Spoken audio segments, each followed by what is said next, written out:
Cuando veo al pastor Ariel,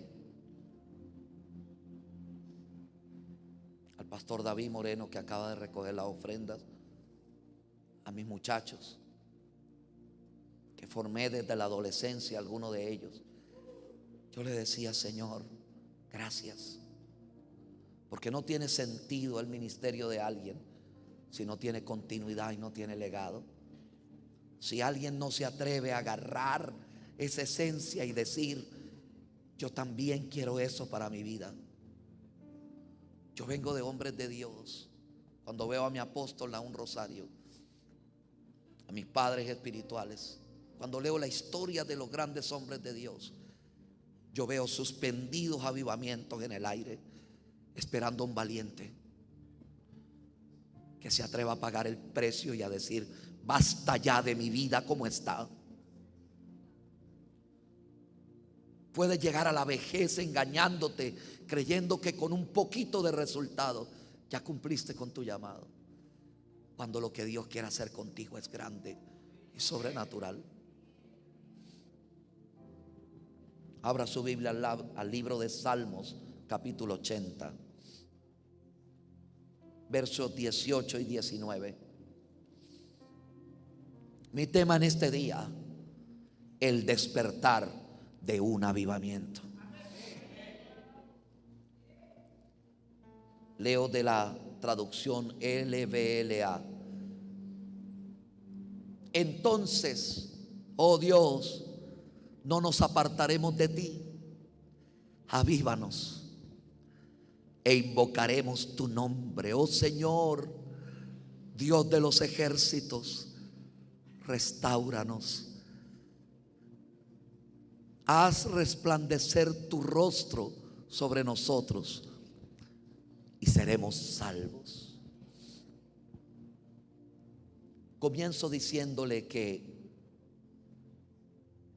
los avivamientos, ya le voy a decir, sé que hay mucha gente nueva que tal vez no está familiarizada con esta palabra. Ya le voy a decir, según la Biblia, qué es un avivamiento.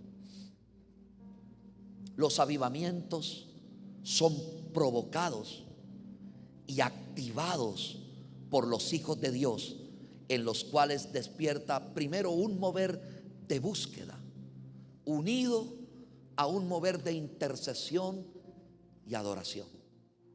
Es una generación que empieza a sentir un hambre, no de venir a un culto nada más. Es un hambre por estar en la presencia de Dios. Es un hambre y una sed que no la sacia un buen mensaje de un predicador. Está sucediendo un despertar en los Estados Unidos, en las universidades. Asbury, en Kentucky,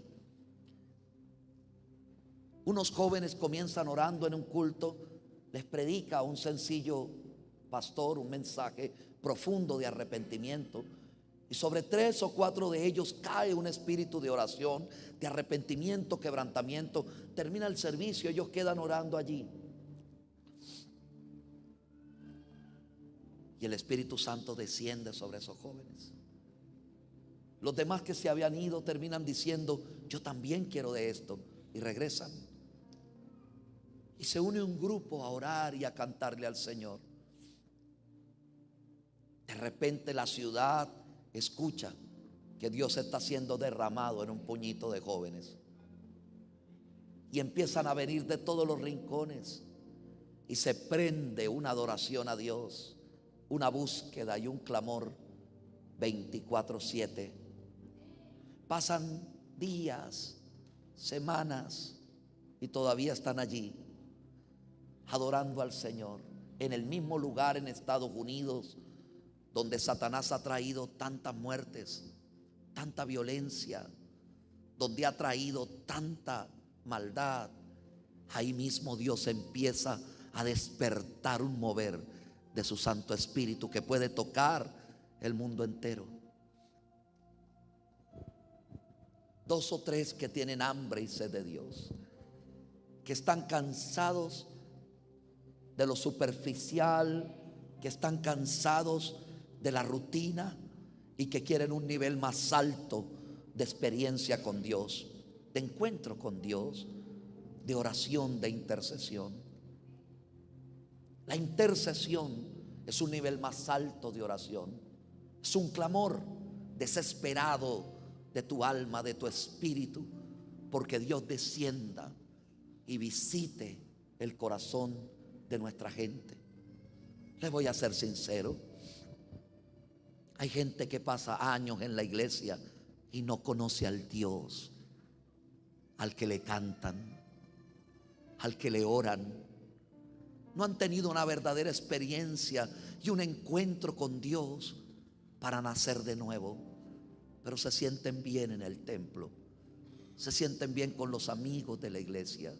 Es una bonita reunión donde aprendo cosas, pero no conocen a Dios. No han vivido la experiencia del derramamiento y la llenura del Espíritu Santo. Dios no quiere que pase eso más en nuestras iglesias.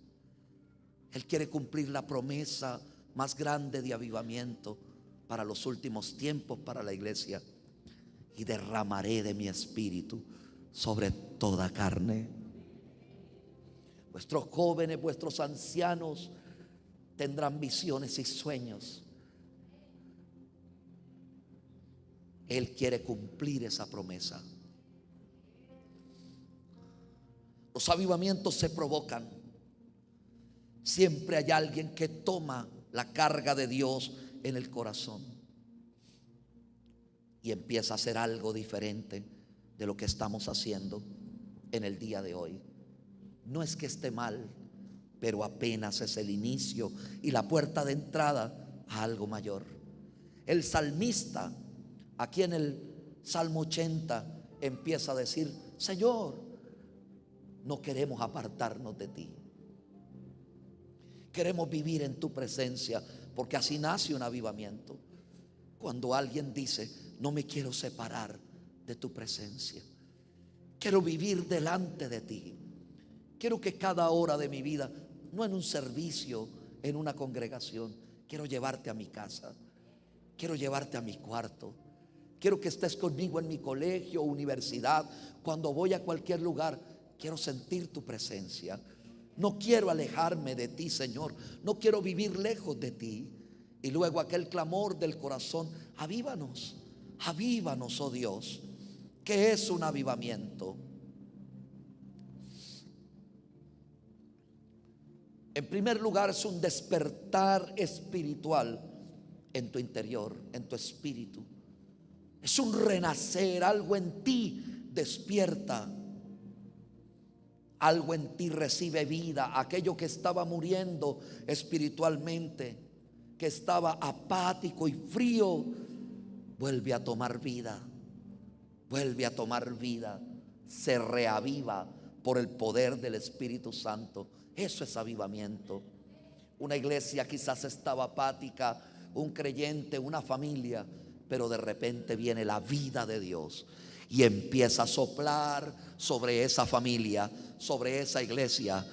Es como cuando está una llama ya apagándose, extinguiéndose, pero sopla un viento y empieza nuevamente a alentar aquella pequeña llama. Hay gente que ya ni llama se le ve, son solo humo de aquello que un día fueron fogatas ardientes del Espíritu Santo. Pero hoy quiere soplar un viento del Espíritu Santo nuevo sobre ti.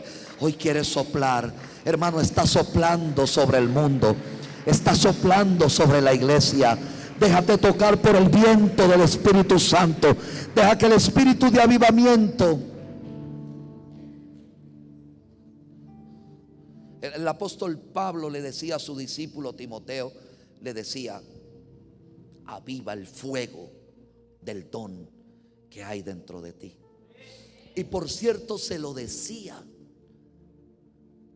porque le decía: tu madre y tu abuela tenían este fuego. Y si no has tenido un abuelito como el mío, o una madre o un padre, le decía: pues también me tienes a mí como padre espiritual. tenía una línea de avivamiento por todos lados. Usted no está en una iglesia común y corriente. Usted está en una iglesia que tiene una cantera y tiene un linaje, que anda buscando algo más que llenar locales. Usted está en una iglesia donde deseamos y anhelamos un despertar espiritual que toque todo el país, que toque los jóvenes en la universidad, que levante los enfermos y se vacíen entonces los hospitales, que toque las cárceles, que camine por las calles como cuando andaba Jesús, que despierte los llamados, que despierte el hambre por servir a Dios. Un avivamiento es una restauración de tu nivel de relación con Dios. Un avivamiento te lleva más profundo a tu relación con Dios. Un avivamiento es la obra vivificadora y vitalizadora del Espíritu Santo. Te da vida, te vitaliza desde la llenura del Espíritu Santo y quita cualquier esterilidad. Cuando llegan los tiempos de avivamiento, lo que no crecía, crece. Las puertas que no se abrían, se abren. Los enfermos que no se sanaban, se sanan. La provisión que no aparecía, aparece. En tiempos de avivamiento, todo lo estéril cobra vida, productividad, reproducción. ¿Cuántos están aquí? Gloria a Dios.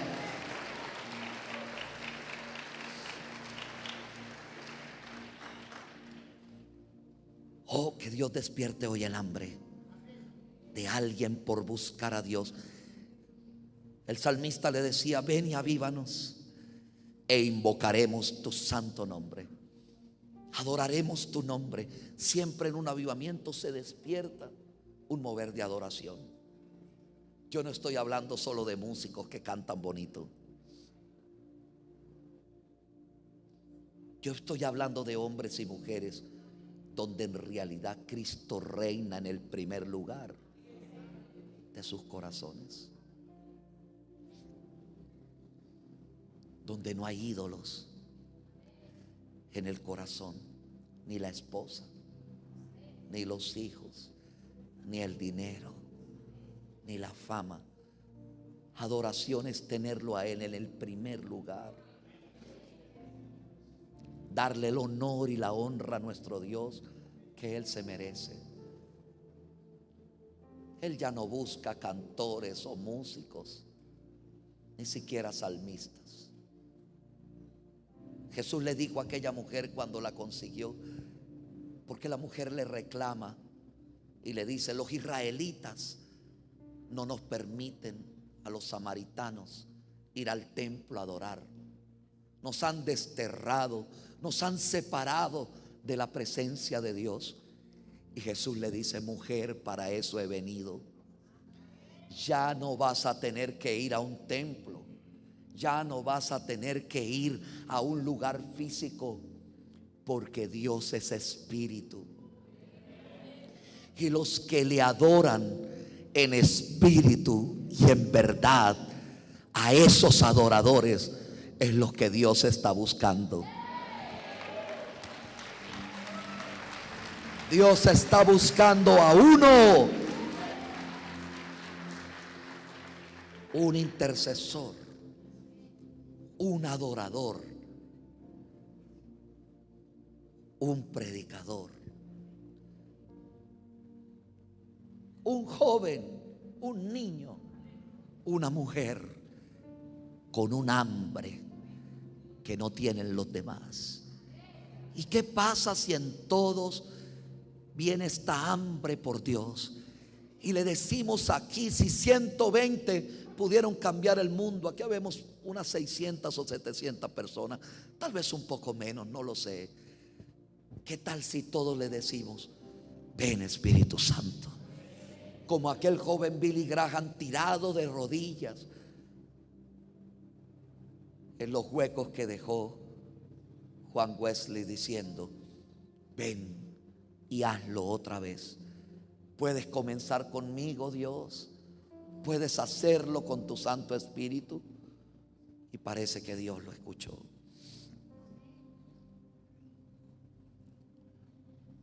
No queremos apartarnos de ti. Un clamor que viene de la angustia de saber que hay algo más en tu relación con Dios que venir a un culto y oír un mensaje.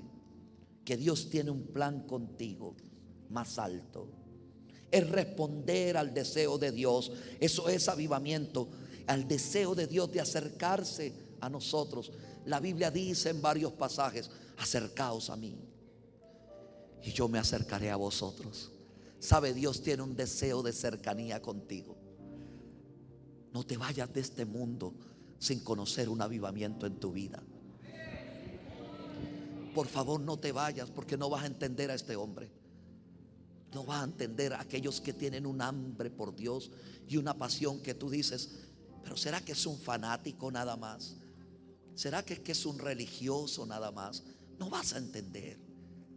No te vayas de este mundo sin decir como el salmista: ven sobre mí, aviva mi vida, quiero conocerte, quiero responder a tu deseo, quiero acercarme a ti, quiero buscar tu rostro. Él le decía al salmista, le decía a Dios: restáuranos, haz resplandecer tu rostro sobre nosotros. El rostro de Dios es alguien que quiere vivir en su presencia. Hay una dulce presencia de Dios en este lugar, dice amén. Hay una atmósfera de la presencia de Dios hoy aquí. Lo podemos sentir. Pero ¿qué tal si esta presencia la llevamos a un derramamiento, a una experiencia, a un encuentro? Tu vida jamás sería la misma. El salmista le dice: haz resplandecer tu rostro y seremos salvos. La salvación siempre es parte del plan del avivamiento. 7 personas en 7 años. Después 70 millones de salvos en el resto de su ministerio. ¿Qué te tiene Dios preparado a ti? Si puede tu corazón clamar y decir: no es $1.000.000, es 1.000.000 de almas. A veces que creemos que el dinero es el que nos va a abrir las puertas a una iglesia para alcanzar los objetivos. Oh, no es así. No es así. Mire a Jesús y mire, le pido que estudie la historia de los avivamientos para que usted sea sacudido en su corazón. Isaías 61:1. Le leo por la palabra qué es un avivamiento. Porque fue el ministerio de mi Señor Jesucristo. El Espíritu del Señor está sobre mí. Es lo primero que sucede cuando hay un despertar espiritual que va a tocar naciones. Hermano, escúcheme esto. Un avivamiento nace en un corazón. Es lo primero. No nace colectivamente, nace en cada uno de nosotros. Pero luego que es personal, tiene la capacidad de influencia de tocar millones de vidas. Algunos avivamientos han nacido en un hombre y han tocado naciones enteras. Le hablo de la historia del gran hombre de los avivamientos, Charles Finney. Años 1800. Charles Finney tiene una experiencia con Dios, siendo un prominente abogado. Entra en un encuentro con el Espíritu Santo luego que le predican a Jesús, y pasa días metido en la presencia de Dios, siendo lleno del Espíritu Santo, naciendo de nuevo, y sale de allí sabiendo que había un llamado para su vida, para predicar el Evangelio. Su ministerio se basó siempre en la oración, buscando a Dios de todo corazón. Consiguió en el andar de su ministerio a un intercesor al que le decían el padre Nash. Cuando él iba a predicar en sus cruzadas a los diferentes pueblos, enviaba adelante el padre Nash. Lo enviaba por 21 días. Aquel intercesor se iba. Algunas veces se encerraba en la habitación de un hotel, desde donde clamaba y oraba en ayuno por 21 días. Se dice del padre Nash que era tan intensa su oración, porque a veces no iba a ningún hotel, se iba a una montaña desde donde se viera la ciudad, y allí clamaba. Dice que era tan poderosa su oración que sus gritos se escuchaban a 2 o 3 kilómetros a la redonda, diciendo: salva esta ciudad. 21 días después le enviaba una carta a Charles Finney y le decía: predicador, ven a la ciudad. El infierno ha sido quebrantado. Las almas han sido conquistadas en oración. Los milagros están en el aire. Los cielos se han abierto. Charles Finney muchas veces, viniendo a los pueblos, se iba en tren, quedaba dormido. Y dormido, sin predicar, lo despertaban la gente que iba en el tren, llorando, gimiendo. Le decían: predicador, desde que usted se montó en el tren, no hemos parado de tener en nuestro corazón un espíritu de arrepentimiento y un deseo por la santidad. Despiértese y predíquenos el evangelio que queremos conocer, al Jesús que usted carga. Dormido predicaba. Charles Finney llegaba a las ciudades y en todos lados donde llegaba, un avivamiento de salvación se prendía. Regresando a Juan Wesley o John Wesley, le pasó lo mismo. Caminaba desde su hotel a los lugares donde predicaba y veía a la gente tirada, particularmente en una ciudad. Él narra en su biografía, por cierto, que leyó la Biblia más de 350 veces de tapa a tapa. 300 veces de esas las leyó montado a caballo. Recorrió el mundo evangelizando más que cualquier prócer libertador que haya conocido la humanidad, incluyendo a Simón Bolívar. Admiramos a los próceres de la libertad, pero no conocemos a los próceres de los avivamientos.